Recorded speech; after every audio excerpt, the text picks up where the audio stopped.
my boy I Am King Q on Instagram, the speaker. I don't even know what to call you, bro. You're doing so much. I mean, come on. Tell me what you're doing. It's a long list. Yeah, my name is King Q, born and raised in LA. I am a spoken word artist. I'm a speaker, and I'm just a person that's passionate about getting people to not only pursue their dreams, but to find and walk in their purpose. That's what I do. Okay, so when did you first discover that this is something that this is your passion? You know, it's funny. I'm going to answer that question in two parts. I first discovered that I was good at speaking in 2016. I was at a seminar, right? A personal development seminar that I was doing. And I never forget this guy named Matthew Rivas. Shout out to Matthew Rivas. He came up to me after this seminar. Mind you, this was a personal development seminar. So I wasn't in there to speak. I wasn't in there to do anything other than work on myself. And the only times that I got up to speak was when I was sharing about my story or when I was introducing myself. Matt Rivas came up to me graduation night, which was that Sunday. It was a weekend course. And he came up to me and he said, "Do you know who Eric Thomas is?" I've never heard of him in my life. I said, "No, who's that?" He said, "Man, you remind me so much of Eric Thomas." He said, "Your ability to be able to capture the attention of an audience without even trying to is your gift." No one's ever told me that before.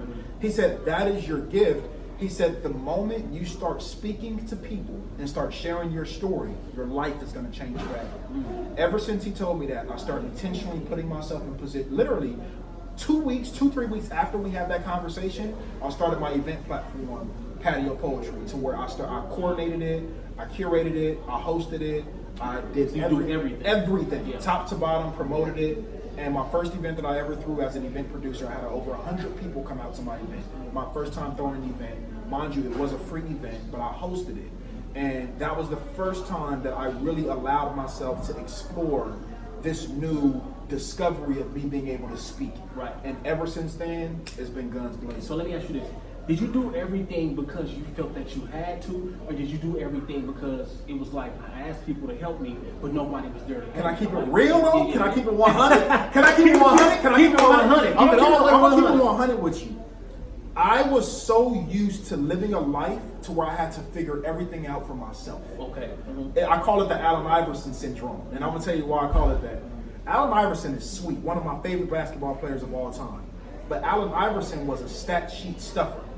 Allen Iverson will go in, blast 40, 50 points on you. He gonna get his stats up. He gonna get his assist on. He gonna ball, but he's never won a championship, right? And for me, when I started off in producing my own events, I wanted to do everything because I couldn't trust other people to make shots at the wheel, right? So for me, I'm like, let me just do the coordination. I'm gonna do the promotion. I'm gonna make the flyer. I'm gonna book the photographers. I'm gonna book the DJ. I booked all of the talents. I coordinated the structure of it, the idea, the name of it, everything, top to bottom. I did starting off, and that showed me that there's a certain level that you can get to once you stop looking at things as an individual and start looking at things as a team and as a unit.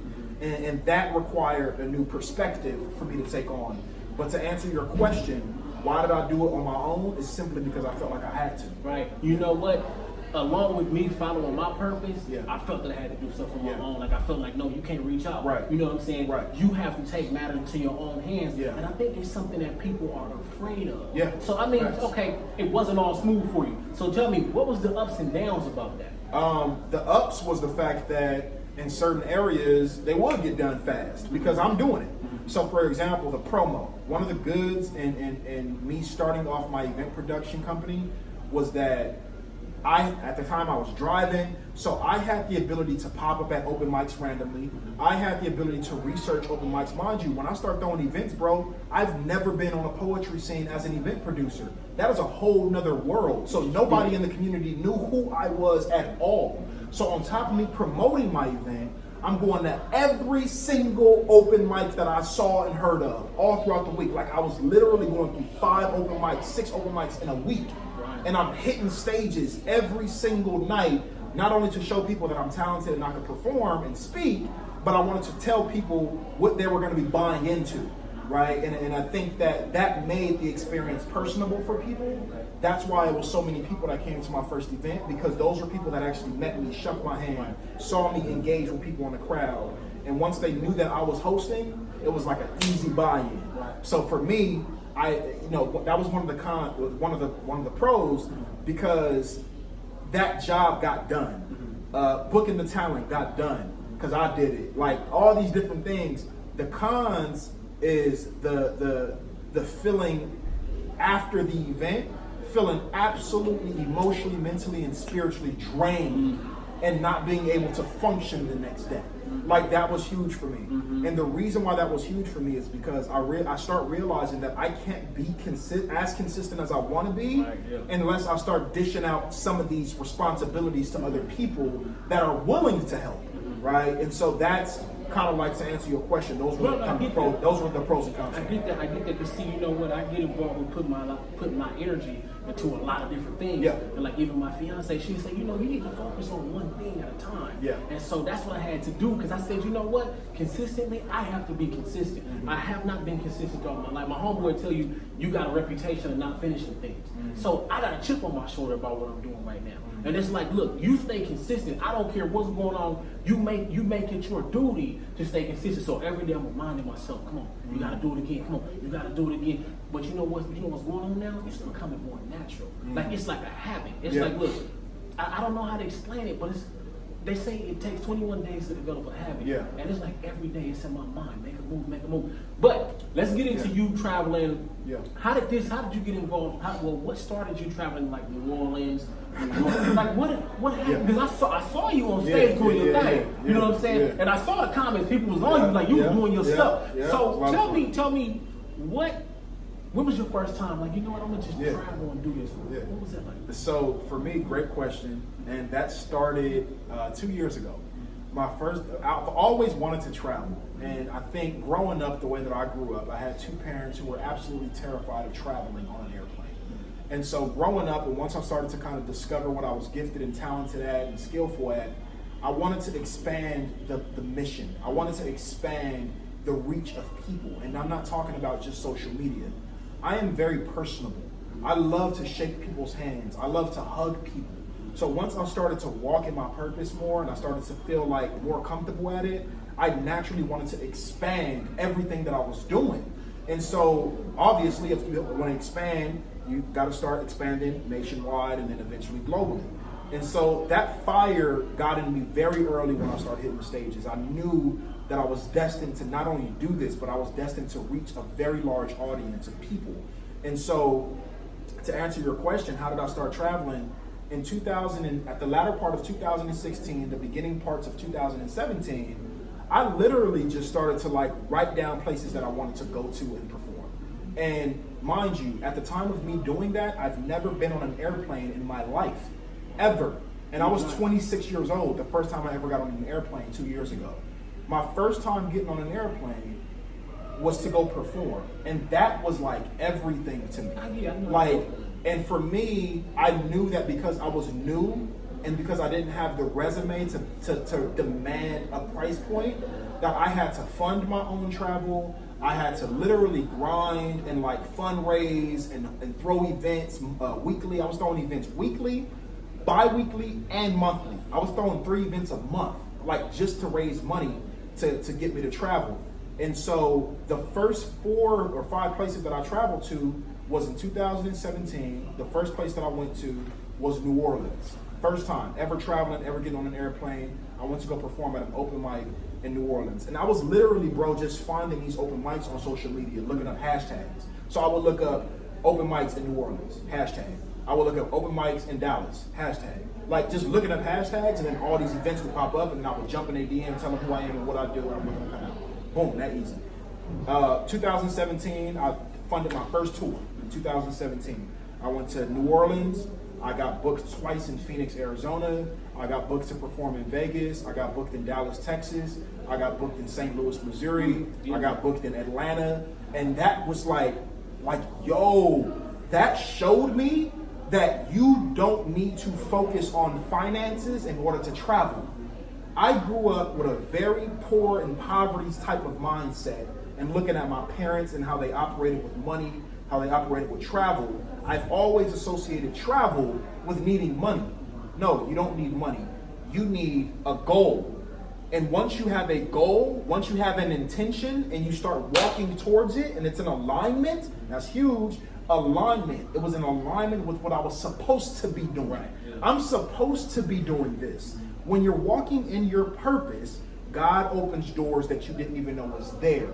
I'm talking real life, dead ass miracles. Literally started happening to me. I was meeting people, bro, that was giving me $400 or $500. Person giving me $600. People I didn't even know. And I'm like, what? You're getting the rewards because you're fearlessly walking towards something that you have no idea is gonna happen. But but I had no idea how it was gonna happen, but I knew it was gonna happen.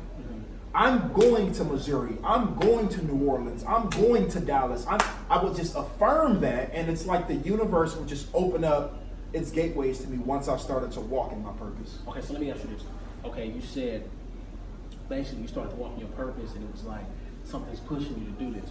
Because me personally, I had an urge, and I don't know what it. I was talking to my mom on the phone. I said, "Mom, I just feel like I'm supposed to be putting more effort into my life outside of this job. Like for some reason, I can't settle for this."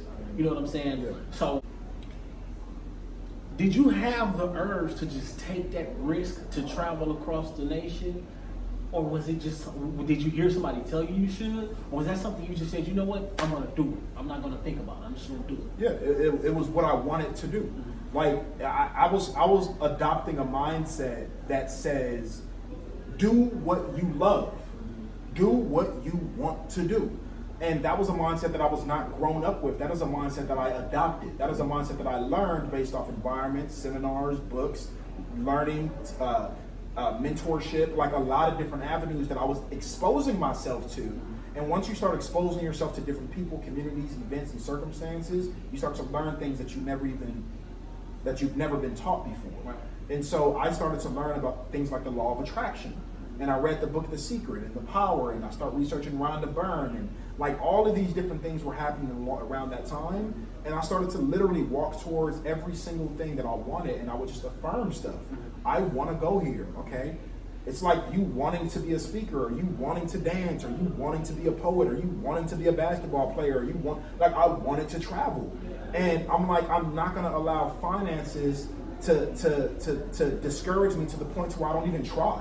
Like, what's the worst that could happen if I make a post on Instagram and say that I'm raising funds to go travel? Right. A lot of people are afraid to do that because they have self-esteem issues. They look for validation in other people. They're fearful, and all of these dumbass like excuses as to why people can't make themselves vulnerable enough to ask for help. Right. I was literally, bro, asking for help on video on Instagram. I wasn't begging. I'm allowing people to support my calling. Right. Like, and it's people, bro, who's following me that's like writing these comments, yo, you changed my life, yo, it was a pleasure meeting you. That's value. For real. Yeah. That's value. So once I allow myself to be able to receive, bro, it just started pouring in. So to answer your question, I wanted to travel. And so I just started walking towards what I wanted without thinking about the restrictions. Right. So basically, no limits.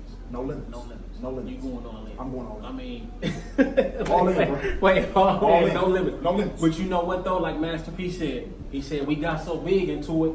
I just said ain't no limits. Ain't no limits. There we go. So this is game right here, y'all. Yes, sir. Yes, sir. You heard? When I met this dude, I personally felt it was God. You know why? Because what I was doing, he didn't even speak to me before I spoke. Facts. But after I spoke, he came up to me like, bro, that's it. Yeah. Like, you it, bro. You just got to keep doing it, right?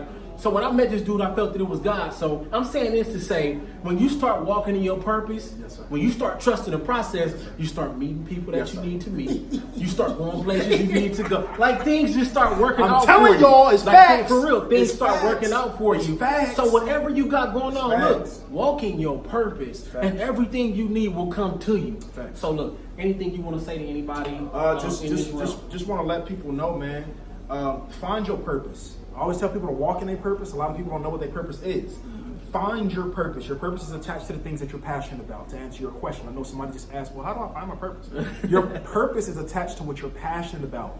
Passion equates to love. So what do you love to do? What can you do for free without worrying about money? That is what's attached to your purpose. Say that again. What is the money part? So what can you do for free for the rest of your life and still be fulfilled? That is what your purpose is. I can speak to you all day, every day, on a camera, on stage, on whatever, because I'm passionate about it and I love it. I don't have to think hard on it. I don't have to try to be perfect on it. Like literally just being myself, literally just being authentic.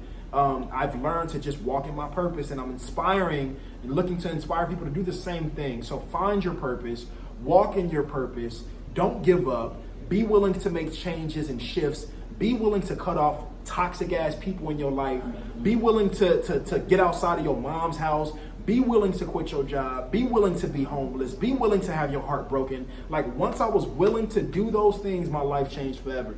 And so I just tell people, man, to just find your purpose and walk in your purpose. I have an event platform called Power LA. And what we do is we put on events all throughout Los Angeles, California, and those events are provided in order to allow people to do exactly what I'm saying right now, which is to have a platform to where they can freely, openly, and lovingly express themselves while walking in their purpose and receiving support. So you can also follow me on Instagram at IamKingQ. I'm sure my man is going to tag me on the bottom, but my Instagram is IamKingQ_ if you want to follow and support me more. So I appreciate you, bro, for having me. Hey, look. Appreciate you, bro. If you ain't heard that game nowhere else, you heard it here. Clap it up for him. Clap it up for him. Let's go. We out.